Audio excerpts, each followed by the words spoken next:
Guideline rate में 30% छूट समाप्त होने पर छत्तीसगढ़ के खजाने में 800 से 1000 करोड़ तक एक्स्ट्रा राजस्व आएगा।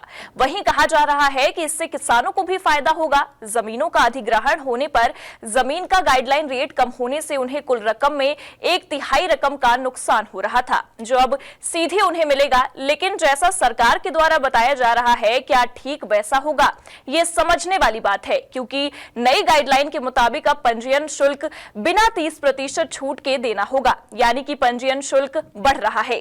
राजस्व मंत्री ओपी चौधरी ने कहा, कांग्रेस सरकार में बिल्डरों को फायदा पहुंचाने के लिए ये फैसला लिया गया था, जिसे साल दर साल बढ़ा दिया जाता था।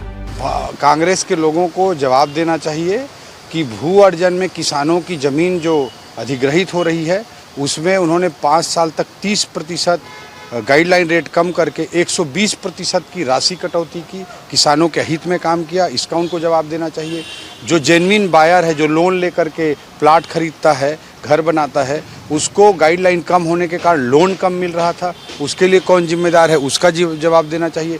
152% में अपने चहेतों को उन्होंने ज़मीन बांटने का काम किया और उसके लिए 30% कटौती कर दी गाइडलाइन रेट पे, तो उससे अपने आप लगभग 45% की एक्स्ट्रा छूट उन्होंने अपने चहेतों को दे दिया। उसका उनको जवाब देना चाहिए। जनता के हित में निर्णय लेने के बजाय कांग्रेस भूमाफियाओं की इशारे पर चल रही थी। नई गाइडलाइन के बाद छत्तीसगढ़ में अब जमीन खरीदने पर लोगों को पंजीयन शुल्क पहले से ज्यादा देना होगा। दरअसल पिछले कांग्रेस सरकार में कलेक्टर गाइडलाइन में जमीनों की कीमत पर रजिस्ट्री शुल्क की गणना जमीन की कीमत को 30% कम करके आकी जाती थी और इस तरह से पंजीयन शुल्क कम देना होता था। लेकिन अब जमीनों की कीमत को वास्तविक कीमत यानी 100% के हिसाब से आका जाएगा। पंजीयन के शुल्क में बढ़ोतरी होगी और इसका लाभ या सीधा फायदा सरकारी खजाने को होगा, न कि क्रेता या विक्रेता को, क्योंकि अब उसे मिलने वाली 30% छूट का लाभ ही नहीं मिलेगा। इसे कुछ ऐसे समझिए। दरअसल पहले 1000 स्क्वायर फीट प्लॉट लेने पर सरकारी गाइडलाइन अगर 1000 रुपए प्रति स्क्वायर फीट है, तब प्लॉट की कीमत 10 लाख रुपए होती थी, जो 30% की छूट के बाद 7 लाख माना जाता था और पंजीयन शुल्क लगता था 70,000। लेकिन ओपी चौधरी की नई गाइडलाइंस के बाद अब 10 लाख की जमीन को 10 लाख का ही माना जाएगा और इस लिहाज से 1 लाख पंजीयन शुल्क देना होगा, क्योंकि 10% पंजीयन शुल्क 1 लाख रुपए होगा, जबकि 31 मार्च 2024 तक 30% की छूट देकर 10 लाख के प्लॉट पर 7 लाख रुपए में पंजीयन की गणना होती थी। इस हिसाब से 70,000 रुपए पंजीयन शुल्क लगता था और जमीन खरीदने वालों को 30,000 रुपए कम देने पड़ते थे। ऐसे में ये समझ नहीं आ रहा है कि फायदा जमीन खरीदने वालों, जमीन बेचने वालों को होगा या फिर ये गाइडलाइन सरकार अपने फायदे के लिहाज से तय कर रही है। तो इसमें अगर शासन हम लोगों को जो भी दिशा निर्देश देगी आगे चल करके, चाहे वो 30% अभी जो खत्म करने का निर्णय उन्होंने लिया है, तो जो भी निर्देश हम लोगों के ऑफिस पर एप्लीकेबल होगा, हमारे विभाग में एप्लीकेबल होगा, उसका हम पालन करेंगे। जैसा कि आपने कहा कि किसानों को कैसे फ़ायदा होगा, तो मैं समझती हूँ, जहाँ तक मुझे ऐसा लगता है कि अभी 30% माइनस होकर रेट चल रहे थे, मतलब 70% जो रेट है अभी एप्लीकेबल है। और अगर मुआवजे की राशि का जो कैलकुलेशन होता है, अगर अभी का जो गाइडलाइन अगर एप्लीकेबल होती, तो जो मुआवजे की राशि है उसका कैलकुलेशन उस 70% रेट पर होता। 30% माइनस, तो डेफिनेटली जो किसानों को जो रेट मिलता वो 70% की दर से होता। अब जैसे कि है शासन निर्णय ले रहा है, अभी तो हम लोगों के पास कोई नोटिफिकेशन नहीं है इस बारे में, लेकिन अगर ऐसा कोई दिशा निर्देश जारी होते हैं, तो मुझे ऐसा लगता है कि जिस जगह का रेट पर अभी 70% रेट चल रहा है, उस जगह पर अगर छूट को ख़त्म कर दिया जाएगा 30%, तो उस जगह का रेट डेफिनेटली 100% हो जाएगा, मतलब 100 रुपीज़ हो जाएगा। तो किसानों को अगर मुआवजा की राशि मिलती है तो उस 100 रुपीज़ की दर से मिलेगी, उस 100% की दर से मिलेगी, तो डेफिनेटली 100% की दर से मिलेगी, तो फ़ायदा है किसानों को। पूरे मामले पर हमने लोगों से भी बात की जो यहाँ रजिस्ट्री कराने आए थे। लोगों का मानना है कि ये छूट जारी रहनी चाहिए, जबकि कुछ ने ये कहा कि इसमें खरीदने और बेचने वालों को अलग अलग तरह से फर्क पड़ेगा। जो 30% का जो छूट है वो आज उसका समापन है, उसको आप किस तरह से देखते हैं? ये जो 30% का जो छूट है वो बना हुआ रहना चाहिए, कम से कम बहुत सी चीज़ों में काम आएगा, खासकर ज़मीन के कामों में बहुत काम आएगा। पक्के की रकम बढ़ते जाएगी, उसमें तकलीफ जाती लोगों को, और 30% की छूट यथावत रखे, जैसे कांग्रेस गवर्नमेंट में रखी थी उसी हिसाब से भाजपा गवर्नमेंट से भी यही अनुरोध है कि 30% की छूट यथावत रखी जाए।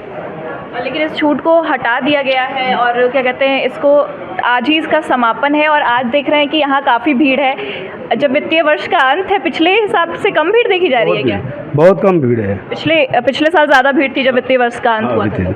इस साल बहुत कम है, मतलब सरकार का जो टारगेट है वही पूरा नहीं हो पा रहा है, वो भी काफ़ी कम में जा रहा है। तो इसको यथावत, अगर टारगेट पूरा करना है तो यथावत रखना चाहिए।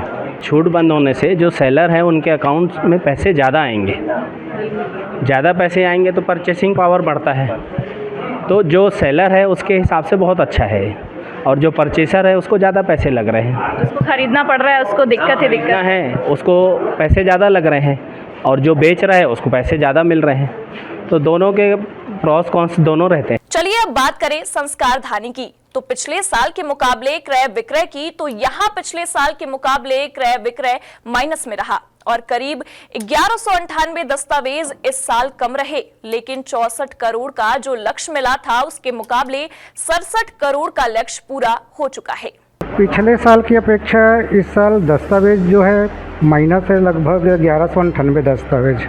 इसी प्रकार जो है इनकम भी है 1 करोड़ माइनस में है। ये भी माइनस में, मतलब कि अगर हम देखें तो पिछले वर्ष के मुताबिक इस वर्ष पूरा माइनस में चल रहा है। माइनस में है। और जैसे उपपंजीयक राजनांदगांव को 64 करोड़ का जो लक्ष्य दिया गया था, उसकी अपेक्षा अभी तक हमने 67 करोड़ का लक्ष्य प्राप्त कर लिया है। 64 करोड़ का लक्ष्य था और आपने 67 करोड़ प्राप्त कर लिया, मतलब हमारा जो लक्ष्य से अधिक आय प्राप्त हुआ है। सरकार द्वारा गाइडलाइंस रेट में छूट की अवधि न बढ़ने से जमीनों की रजिस्ट्री करीब 43% महंगी हो जाएगी और कांग्रेस पार्टी ने इस बात को लेकर सरकार को घेरना भी शुरू कर दिया है। भारतीय जनता पार्टी की सरकार पूरी तरह से छत्तीसगढ़ में दिवालिया हो चुकी है और 13 से 14 हजार करोड़ सिर्फ 3 महीने में उन्होंने छत्तीसगढ़ की जनता को कर्ज में डुबो दिया। सरकार की माने तो इससे सरकारी खजाने में करीब 1000 करोड़ अतिरिक्त राजस्व आएगा। वहीं किसानों को भी इसका फायदा कहां होगा, ये भी समझिए। दरअसल लगभग सारे छत्तीसगढ़ में सड़कें बनने से बड़े स्तर पर जमीनों का अधिग्रहण का काम चल रहा है। जमीन की गाइडलाइंस कम होने से उन्हें रेट कम मिल रहा है और किसानों की जमीन अधिग्रहण में उन्हें बड़ा नुकसान हो रहा है। आवास पर्यावरण मंत्री ओपी चौधरी ने भी यही कहा है। उन्होंने कहा कि किसानों को इससे फायदा होगा, लेकिन बड़ा सवाल ये है कि जहां अधिग्रहण नहीं हो रहा वहां किसानों को खरीदने या बेचने में किस तरह का फायदा होगा। Bureau report, India town news.